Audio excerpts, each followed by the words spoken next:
Verses 21 to 30. We have here Christ's discourse with his disciples after supper, much of which is new here, and in St. John's Gospel we shall find other additions. We should take example from him to entertain and edify our family and friends with such discourse at table as is good and to the use of edifying, which may minister grace to the hearers, but especially after we have been at the Lord's table, by Christian conference to keep one another in a suitable frame. The matters Christ here discoursed of were of weight, and to the present purpose. He discoursed with them concerning him that should betray him, who was now present. 1.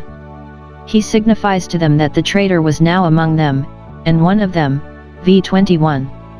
By placing this after the institution of the Lord's Supper, though in Matthew and Mark it is placed before it, it seems plain that Judas did receive the Lord's Supper, did eat of that bread and drink of that cup. For, after the solemnity was over, Christ said, Behold, the hand of him that betrayeth me is with me on the table. There have been those that have eaten bread with Christ and yet have betrayed him. 2. He foretells that the treason would take effect, v. 22. Truly the Son of Man goes as it was determined, goes to the place where he will be betrayed, for he is delivered up by the counsel and foreknowledge of God, else Judas could not have delivered him up. Christ was not driven to his sufferings, but cheerfully went to them. He said, Lo, I come. 3. He threatens the traitor, woe to that man by whom he is betrayed. Note, neither the patience of the saints under their sufferings, nor the counsel of God concerning their sufferings, will be any excuse for those that have any hand in their sufferings, or that persecute them. Though God has determined that Christ shall be betrayed and he himself has cheerfully submitted to it, yet Judas's sin or punishment is not at all the less. 4. He frightens the rest of the disciples into a suspicion of themselves, by saying that it was one of them, and not naming which, v. 23. They began to inquire among themselves, to interrogate themselves, to put the question to themselves, who it was that should do this thing, that could be so base to so good a master. The inquiry was not, Is it you? Or, Is it such a one? But, Is it I? 2. Concerning the strife that was among them for precedency or supremacy. 1. See what the dispute was, which of them should be accounted the greatest. Such and so many contests among the disciples for dignity and dominion, before the Spirit was poured upon them, were a sad presage of the like strifes for, and affections of, supremacy in the churches, after the Spirit should be provoked to depart from them. How inconsistent is this with that in the verse before? There they were inquiring which would be the traitor, and here which should be the prince.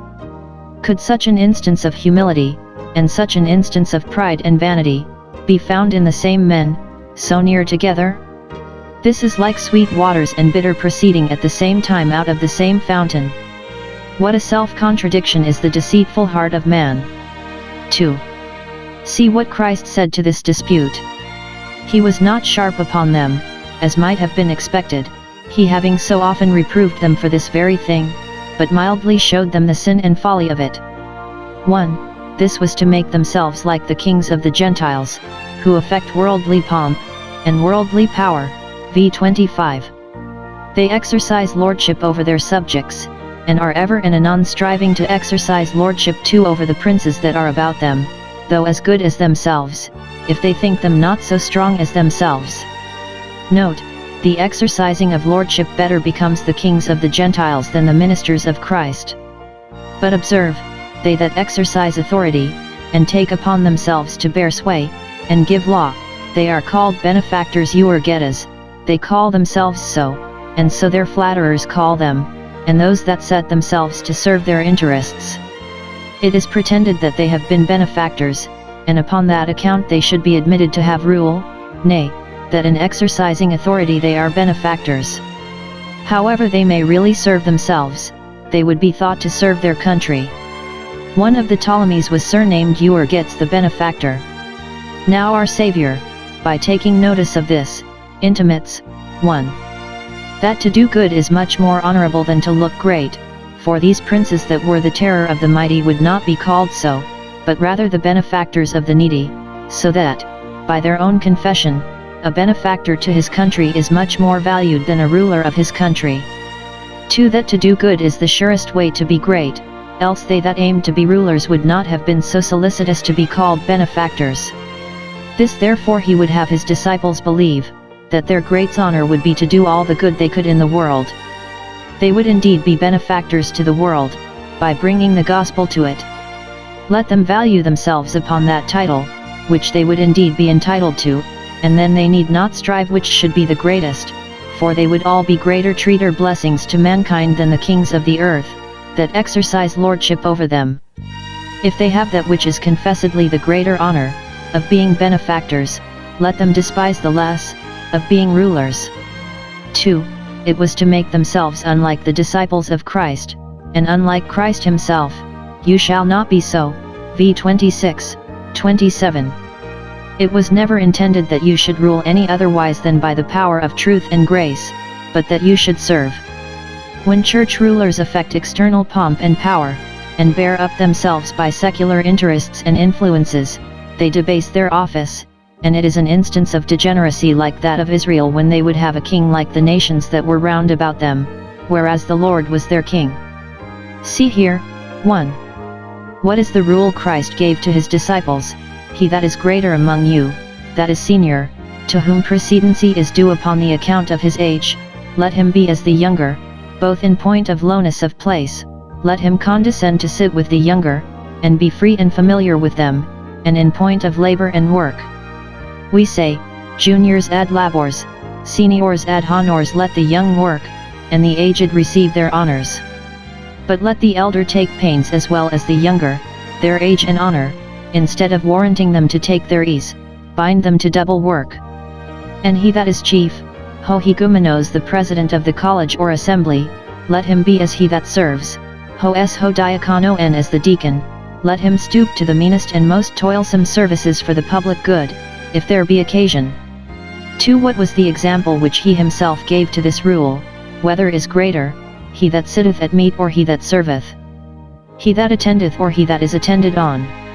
Now Christ was among his disciples just like one that waited at table. He was so far from taking state, or taking his ease, by commanding their attendance upon him, that he was ready to do any office of kindness and service for them, witness his washing their feet. Shall those take upon them the form of princes who call themselves followers of him that took upon him the form of a servant? 3. They ought not to strive for worldly honor and grandeur, because he had better honors in reserve for them, of another nature, a kingdom, a feast, a throne, for each of them, wherein they should all share alike, and should have no occasion to strive for precedency. V 28:30. Where observe 1. Christ's commendation of his disciples for their faithfulness to him, and this was honor enough for them, they needed not to strive for any greater. It is spoken with an air of encomium and applause. You are they who have continued with me in my temptations, you are they who have stood by me and stuck to me when others have deserted me and turned their backs upon me. Christ had his temptations, he was despised and rejected of men, reproached and reviled, and endured the contradiction of sinners. But his disciples continued with him, and were afflicted in all his afflictions. It was but little help that they could give him, or service that they could do him, nevertheless, he took it kindly that they continued with him, and he here owns their kindness, though it was by the assistance of his own grace that they did continue. Christ's disciples had been very defective in their duty. We find them guilty of many mistakes and weaknesses, they were very dull and very forgetful, and often blundered, yet their Master passes all by and forgets it. He does not upbraid them with their infirmities, but gives them this memorable testimonial, you are they who have continued with me. Thus does he praise at parting, to show how willing he is to make the best of those whose hearts he knows to be upright with him. 2. The recompense he designed them for their fidelity, I appoint, diatitheme, I bequeath, unto you a kingdom. Or thus, I appoint to you, as my Father has appointed a kingdom to me, that you may eat and drink at my table. Understand it, first, of what should be done for them in this world. God gave his Son a kingdom among men, the gospel church, of which he is the living, quickening, ruling head. This kingdom he appointed to his apostles and their successors in the ministry of the gospel, that they should enjoy the comforts and privileges of the gospel, help to communicate them to others by gospel ordinances, sit on thrones as officers of the church, not only declaratively, but exhortatively judging the tribes of Israel that persist in their infidelity, and denouncing the wrath of God against them, and ruling the gospel Israel, the spiritual Israel, by the instituted discipline of the church, administered with gentleness and love. This is the honor reserved for you. Or, secondly, of what should be done for them in the other world, which I take to be chiefly meant. Let them go on in their services in this world, their preferments shall be in the other world. God will give them the kingdom, in which they shall be sure to have, 1. The richest dainties, for they shall eat and drink at Christ's table in his kingdom, of which he had spoken, v. 16:18. They shall partake of those joys and pleasures which were the recompense of his services and sufferings. They shall have a full satisfaction of soul in the vision and fruition of God, and herein they shall have the best society, as at a feast, in the perfection of love. 2. The highest dignities, you shall not only be provided for at the royal table, as Mephibosheth at David's, but you shall be preferred to the royal throne, shall sit down with me on my throne, Revelation 3:21. In the great day you shall sit on thrones, as assessors with Christ, to approve of and applaud his judgment of the 12 tribes of Israel. If the saints shall judge the world, 1 Cor 6:2, much more the church.